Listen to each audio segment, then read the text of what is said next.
오늘 우리에게 주시는 하나님의 말씀은 구약 성경 에스겔 47장 1절로부터 12절까지의 말씀이 되겠습니다.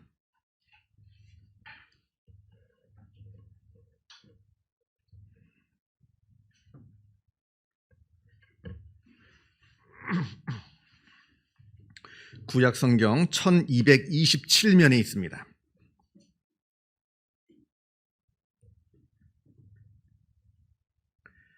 에스겔 47장 1절로부터 12절까지의 말씀을 봉독합니다.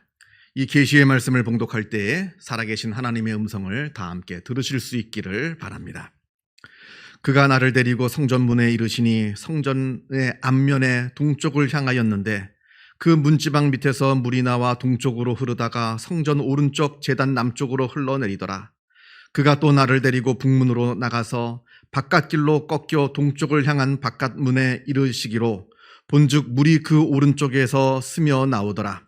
그 사람이 손에 줄을 잡고 동쪽으로 나가며 천척을 측량한 후에 내게 그 물을 건너게 하시니 물이 발목에 오르더니 다시 천척을 측량하고 내게 물을 건너게 하시니 물이 무릎에 오르고 다시 천척을 측량하고 내게 물을 건너게 하시니 물이 허리에 오르고 다시 천척을 측량하시니 물이 내가 건너지 못할 강이 된지라. 그 물이 가득하여 헤엄칠 만한 물이요 사람이 능히 건너지 못할 강이더라. 그가 내게 이르시되 인자야 내가 이것을 보았느냐 하시고 나를 인도하여 강가로 돌아오게 하시기로 내가 돌아가니 강 좌우편에 나무가 심이 많더라. 그가 내게 이르시되 이 물이 동쪽으로 향하여 흘러 아라바로 내려가서 바다에 이르리니 이 흘러내리는 물로 그 바다의 물이 되살아나리라. 이 강물이 이르는 곳마다 번성하는 모든 생물이 살고 또 고기가 심이 많으리니 이 물이 흘러감으로 바닷물이 되살아나겠고 이 강이 이르는 각처에 모든 것이 살 것이며 또 이 강가에 어부가 설 것이니 엔게디에서부터 에네글라임까지 그 물치는 곳이 될 것이라. 그 고기가 각기 종류를 따라 큰 바다의 고기같이 심이 많으려니와 그 진펄과 개펄은 되살아나지 못하고 소금 땅이 될 것이며 강 좌우가에는 각종 먹을 과실나무가 자라서 그 잎이 시들지 아니하며 열매가 끊이지 아니하고 달마다 새 열매를 맺으리니 그 물이 성소를 통하여 나옴이라. 그 열매를 먹을 만하고 그 잎사귀는 약재료가 되리라. 아멘. 1950년 일본 교토대학교 영장류 연구소에서 고지마라고 하는 어느 무인도에서 야생 원숭이들을 연구하던 중에 아주 놀라운 사실을 하나 발견하게 됩니다. 이 야생 원숭이들을 연구하던 연구원들이 가끔 원숭이들한테 고구마를 던져줬거든요. 처음에는 그 원숭이들이 고구마를 먹을 때 손으로 흙을 이렇게 털면서 고구마를 먹다가 어느 날 생후 18개월 된 어느 암 원숭이 한 마리가 처음으로 고구마를 바닷물에 씻어 먹는 놀라운 사건이 벌어지게 됩니다. 아주 전환기적인 아주 놀라운 사건입니다. 고구마를 바닷물에 씻어 먹으면 그 흙을 깨끗하게 씻을 수 있을 뿐만 아니라 그 바닷물의 짠맛이 적당하게 고구마에 묻어서 이 맛이 좋거든요. 이 놀라운 사실을 발견해서 이 암 원숭이가 바닷물에 고구마를 씻어 먹기 시작합니다. 그러자 그게 차츰 유행이 되어서 그곳 고지마 섬에 있는 원숭이들이 고구마를 바닷물에 씻어 먹기 시작합니다. 그런데 흥미로운 사실은 그로부터 시간이 어느 정도 지난 즈음에 이곳 고지마 섬하고는 너무나 멀리 떨어진 다른 곳의 원숭이들도 바닷물에 고구마를 씻어 먹기 시작하더라는 겁니다. 그 이전까지는 아무도 바닷물에 고구마를 씻어 먹지 않았는데 원숭이들이 이 사건이 벌어진 시간이 어느 정도 한 10년 정도 지나니까 다른 원숭이들 그곳에 멀리 떨어진 이곳은 무인도입니다. 서로 교류를 할 수가 없어요. 바다를 건너야 되는데 원숭이들이 바다를 건너지 못합니다. 아주 멀리 떨어진 다른 지역 원숭이들도 다 이렇게 바닷물에 고구마를 씻어 먹더라는 겁니다. 다시 말씀드리지만 이곳은 외딴 곳입니다. 교류가 있을 수가 없어요. 바다 한가운데 있는 무인도입니다. 다른 원숭이들은 이 고지마 섬의 원숭이들이 바닷물에 고구마를 씻어 먹는 것을 본 적도 들은 적도 없는데 어떻게 해서 저들이 이렇게 고구마를 씻어 먹을 수 있게 되었는가? 이것이 아주 참 놀라운 수수께끼가 되었습니다. 그래서 일본 교토대학교하고 미국의 라이얼 왓슨이라고 하는 동물학자가 이 신비한 현상을 놓고 공동 연구를 합니다. 그리고 그 공동 연구의 결론은 바닷물에 고구마를 씻어 먹는 원숭이의 숫자가 100마리가 넘게 되었을 때 그것이 멀리 떨어진 다른 곳의 원숭이에게도 전파되더라는 겁니다.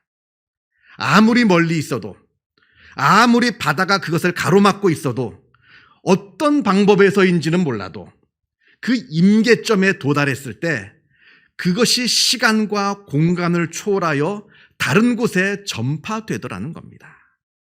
물론 과학적인 인과론으로는 설명되지 않습니다. 왜 그렇게 됐는지 몰라요. 그러나 그럼에도 불구하고 분명 그러한 현상이 벌어지게 되었다라고 하는 겁니다. 이게 일명 100번째 원숭이 효과라는 겁니다. 한번 나중에 댁에서 찾아보시면 좀 자세한 내용을 보실 수가 있을 겁니다. 성도 여러분들도 이런 경험을 하신 적이 없으십니까? 도무지 말로는 설명되지 않는 놀라운 일들. 그게 뭐 크던 작던 간에. 누구는 그것을 기적이라 부릅니다. 그리고 또 누군가는 그것을 우연의 일치라 부르기도 합니다.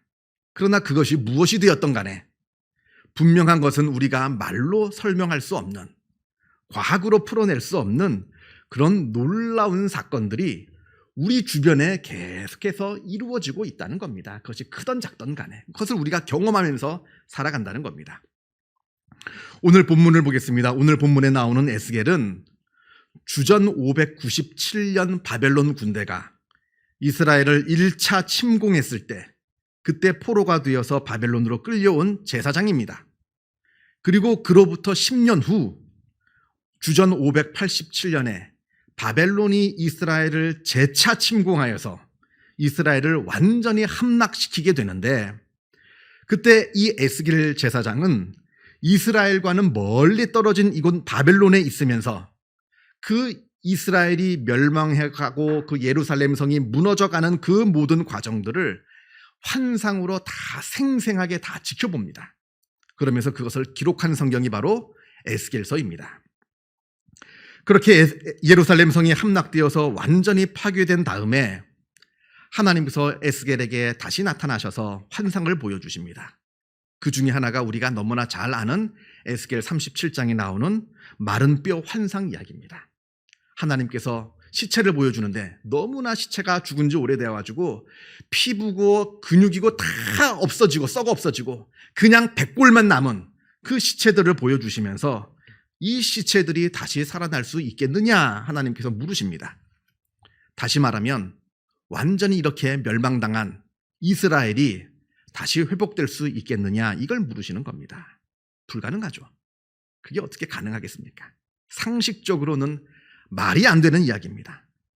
돌 위에 돌 하나 쌓여 있지 못할 정도로 완전히 다 파괴되었고 그곳에 있는 사람들은 다 붙잡혀가지고 이곳 바벨론으로 다 끌려왔는데 완전히 폐허된 도시, 완전히 아무도 살지 않는 그 땅을 누가 무슨 수로 다시 회복시킬 수가 있겠느냐 하는 말입니다. 그래서 에스겔이 대답하기를 주 여호와여 주께서 아시나이다.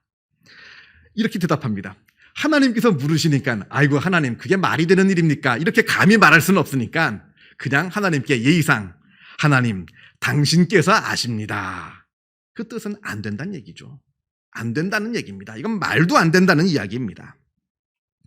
그러자 하나님께서 그 마른 뼈들이 살아나는 환상을 보여주십니다.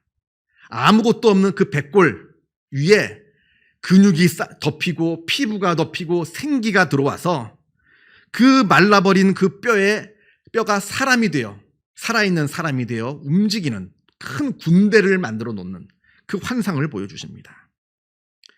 이렇게 멸망당한 이스라엘을 하나님께서 일으켜 주시겠다 말씀하시는 겁니다. 인간의 상식으로는 인간의 경험으로는 도무지 불가능한 일이다 이렇게 여기는 것을 하나님께서는 만들어 놓으시겠다 하시는 겁니다. 오늘 우리가 본 본문 에스겔 47장도 비슷한 내용입니다. 에스겔이 환상 중에 성전을 봅니다. 지금 예루살렘 성전은 바벨론 군대에 의해서 다 파괴가 되고 다 무너져 내렸습니다. 돌 위에 돌 하나 남지 못했습니다. 그리고 거기 있는 사람들은 아까 말씀드린 것처럼 다 포로로 붙잡혀가지고 먼 곳 이 바벨론까지 다 끌려왔습니다. 아무도 살지 않습니다. 그리고 완전히 다 무너져 내렸습니다. 완전히 폐허가 된 도시, 그리고 완전히 무너져 내린 성전. 이게 현실입니다만 에스겔이 환상으로 성전의 놀라운 모습을 다시 보게 됩니다. 완전히 다른 모습입니다. 오늘 말씀을 보면 성전에서 샘물이 솟아나온다 합니다. 참고로 예루살렘은 샘물이 없습니다.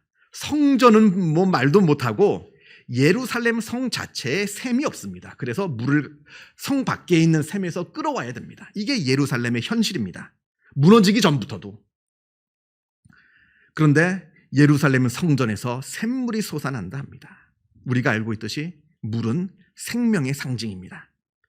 에스겔이 그 물을 흘러가는 쪽으로 쭉 따라 걸어갑니다. 3절을 보면 천척을 따라간 후에 물의 깊이를 쟀다 하는데, 천척이라 함은 500m를 말합니다.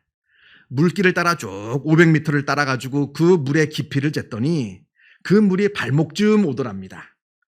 그리고 더 500m를 더 가서 더 쭉 물을 따라가서 또다시 물의 깊이를 쟀더니 그 물 깊이가 한 무릎쯤 오더랍니다. 또 500m를 더 가서 물을 따라 쭉 가서 그 물의 깊이를 쟀더니 그 물의 깊이가 이번에는 허리쯤 오더랍니다. 더 그 물을 따라서 500m를 더 가서 그 물의 깊이를 또 다시 쟀더니 이제는 사람의 키보다 더 높은 큰 강이 되었답니다. 물론 일반적인 강들도 다 그렇죠. 가면 갈수록 커지고 가면 갈수록 깊어지죠. 그러나 그때는 여러 샘이 그 강으로 물이 모여서 그렇게 되는 겁니다. 그런데 이 강은 아닙니다. 오로지 한 샘에서 나오는 샘물인데 그게 가면 갈수록 점점 커지고 점점 깊어지더라는 겁니다. 이거는 이 세상의 자연 법칙에 위배되는 상황입니다. 자연 법칙에서는 물이 흐르면 흐를수록 물이 스며들어 다른 데로 없어져 버리고 다 말라버려서 조금 가다가 없어지는 것이 자연의 현상인데, 이 샘은 한 샘에서 물이 나오는데 가면 갈수록 점점 커지고 깊어지는, 우리가 알고 있는 이 자연의 현상을 초월하는 놀라운 일들이 벌어진다는 겁니다. 흔히 우리가 말하는 기적이 일어나고 있는 겁니다. 그 물이 점점 흘러가서 강이 되고 그 강에서 어부들이 고기를 잡습니다. 그리고 8절을 보면 그 강물이 점점 흘러가서 바다로 들어가게 되는데, 이때 말하는 바다는 사해를 말합니다. 죽은 바다, 아무도 살지 못하는, 우리가 아는 바다, 그 사해 있잖아요. 이스라엘에 염분이 너무 많아서 둥둥 떠 있는, 그래서 아무도 살 수 없는 그 바다에 이 강물이 들어가서 그 죽은 사해가 살아날 것이다, 이렇게 말씀하고 있습니다. 그리고 12절에 그 강 주변에 각종 과일나무가 자라나 열매를 맺고 그 잎사귀는 또한 약이 되어서 그 잎사귀를 먹는 사람마다 다시 살게 된다, 이렇게 말씀합니다. 여러분, 이 일이 가능하겠습니까? 완전히 폐허가 된 예루살렘이 정말로 이렇게 회복될 수 있겠습니까? 그런데 실제로 그러한 기적이 일어났습니다. 주전 538년 페르시아 왕 고레스가 바벨론을 점령하면서 바벨론에 잡혀있던 모든 이스라엘 사람들을 다 고국으로 돌려보냅니다. 그래서 고국으로 이 사람들이 돌아와서 예루살렘을 재건합니다. 이게 바로 세계사 속에 나오는 이야기입니다. 이건 세계사적인 상식으로는 도무지 설명될 수 없는 놀라운 기적입니다. 한 나라가 패망이 되었습니다. 그리고 그 나라 백성들은 모두 그 당시 최고의 강대국인 바벨론으로 다 끌려와서 포로 생활을 하고 있습니다. 그러면 이건 끝난 겁니다. 완전히 끝났죠.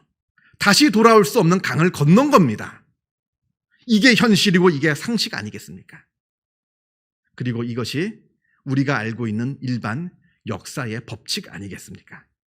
그런데 놀라운 일이 벌어진 겁니다. 무슨 독립운동을 한 거 아닙니다. 무슨 무장투쟁을 한 것도 아닙니다. 그저 하나님의 때에 하나님의 기적이 일어난 겁니다. 그래서 이스라엘 백성들이 다시 고국으로 돌아와서 무너진 성전을 다시 쌓고 무너진 예루살렘 성을 다시 재건하는 놀라운 일이 벌어지게 되었습니다. 자, 이 사건을 보고 누구는 하나님의 놀라운 기적이라 이렇게 말합니다. 그러면서 하나님께 감사하면서 하나님을 찬양합니다. 그러나 동시에 또 누군가는 이것은 세계사적인 흐름 속에서 일어난 그저 우연히 일어난 사건일 뿐이다 이렇게 말하기도 합니다. 무엇이 진실입니까? 이 사건은 하나님의 놀라운 기적입니까? 아니면 세계사 속에서 벌어진 우연한 사건일 뿐입니까? 감사할 수 있는 사람에게 이것은 기적일 겁니다. 그리고 그러한 기적이 우리 삶 속에서 계속해서 반복하면서 일어난다는 것을 아는 사람은 이 기적을 바라보면서 이와 똑같은 기적이, 아니 이보다 더 놀라운 기적이 나에게도 일어나기를 기도하고 소망하게 될 겁니다. 그래서 어려운 일을 만날 때마다 그 기적을 바라보며 그 기적을 기억하며 그 기적을 소망하며 기도하며 이겨나게 될 겁니다. 그러한 기적을 경험했기에 그 어떠한 어려움을 당하더라도 흔들리지 않게 될 겁니다. 그러나 감사하지 못하는 사람에게는 이 사건은 그저 우연히 일어난 우연의 사건에 불과할 뿐입니다. 다시는 반복될 수 없는 이미 지나가 버린 우연의 사건, 그냥 우연의 일치. 이러한 사람들은 어려운 일을 만날 때마다 쉽게 낙담할 겁니다. 왜냐하면 그 놀라운 일이 다시는 나에게 돌아오지 않을 것이고, 그래서 소망을 품을 수도 없을 것이고 기도할 수도 없기 때문에 쉽게 낙담하고 쉽게 좌절하게 될 겁니다. 그 놀라운 경험을 하고서도 누군가는 그것을 감사하면서 기적으로 바라보며 그 기적이 또한 나에게 임하기를 소망하며 기도하며 그 삶을 이겨나갑니다만, 그 똑같은 사건을 경험하고도 감사할 줄 모르는 사람에게는 그냥 스쳐 지나가는 우연의 사건일 뿐이고 다시 돌아올 수 없는 사건일 뿐이나 하는 겁니다. 성도 여러분, 여러분들의 삶을 한번 되돌아보시기 바랍니다. 우리들의 삶 속에서도 이런 놀라운 사건들이 있었습니다. 크던 작건 간에 우리들 경험 가운데 분명히 이러한 사건들이 있었습니다. 예를 들면 너무나 절박한 상황 가운데 낙담하고 있을 때 누군가의 도움을 받았다든지, 아니면 아주 우연한 기회에 내 몸에 있는 질병을 발견해가지고 조기에 그것을 치료할 수 있었다든지, 아니면 큰 병에 걸려가지고 이것을 어떻게 치료할 수 있겠는가 낙담하고 있는데, 그런데 어떻게 내 질병이 쉽게 고침을 받아가지고 건강을 되찾았다든지, 아주 놀라운 일들이 우리 주변에 있습니다. 크던 작던 간에. 그것들을 바라보면서 그것에 감사하며 하나님께 찬양할 수 있는 사람에게는 그 사건들이 다 기적의 사건들입니다. 하나님의 사건입니다. 그리고 그 기적은 한 번 지나가고 없어져 버리던 사건이 아니라 하나님께서 살아계시기에 나에게 매 순간순간마다 반복되어지는 놀라운 기적의 사건으로 다가오고 우리가 그것을 소망하게 됩니다. 그러하기 때문에 우리는 늘 기도하고 늘 이겨낼 수 있는 것입니다만, 그러나 그것을 보면서 감사할 줄 모르는 사람에게는 그냥 우리에게 한 번 지나갔다 스쳐 지나간 우연의 사건에 불과하다는 겁니다. 성도 여러분, 감사가 기적을 만듭니다. 기적은 감사하는 사람들에게만 나타나는 겁니다. 그리고 그렇게 기적을 경험하고 하나님께 감사하는 사람만이 하나님을 진정으로 인격적으로 만날 수 있게 됩니다. 이 놀라운 은혜가 여기 모인 주님의 귀한 백성들 삶 가운데 충만하기를 주님의 이름으로 축원합니다. 기도하겠습니다. 사랑과 은혜가 충만하신 하나님 아버지 감사합니다. 하나님께서 우리들의 삶을 늘 지키시고 인도하여 주심에 그 은혜에 감사를 드립니다. 아버지여, 지난 우리의 삶을 우리가 돌아보게 하여 주옵시고, 지난 우리의 삶 속에서 일어났던 정말로 놀라운 일들을 우리가 하나하나 기억하고 발견하게 하여 주옵소서. 그것이 하나님의 놀라운 기적임을 우리가 깨달아 알아 하나님께 감사하게 하시고, 하나님의 그 놀라운 기적이 지금 이 순간에도 나에게 임하고 있음을 우리가 깨달아 알아 하나님께 감사하며 하나님께 소망을 품으며 나아가는 복된 우리의 믿음의 사람들이 다 되어질 수 있도록 역사하여 주시고 인도하여 주옵소서. 우리가 하나님께 감사하며 기도할 때마다 그 놀라운 감사의 기적의 사건들이 우리들 삶 가운데 가득 차게 하여 주시고, 그로 말미암아 우리가 늘 하나님을 경험하며 하나님께 더욱더 가까이 나아가는 믿음의 삶을 살아갈 수 있도록 은혜 베풀어 주옵소서. 모든 것 주님께 감사드리오며 이 모든 말씀 우리 주 예수 그리스도 이름으로 기도하옵나이다. 아멘.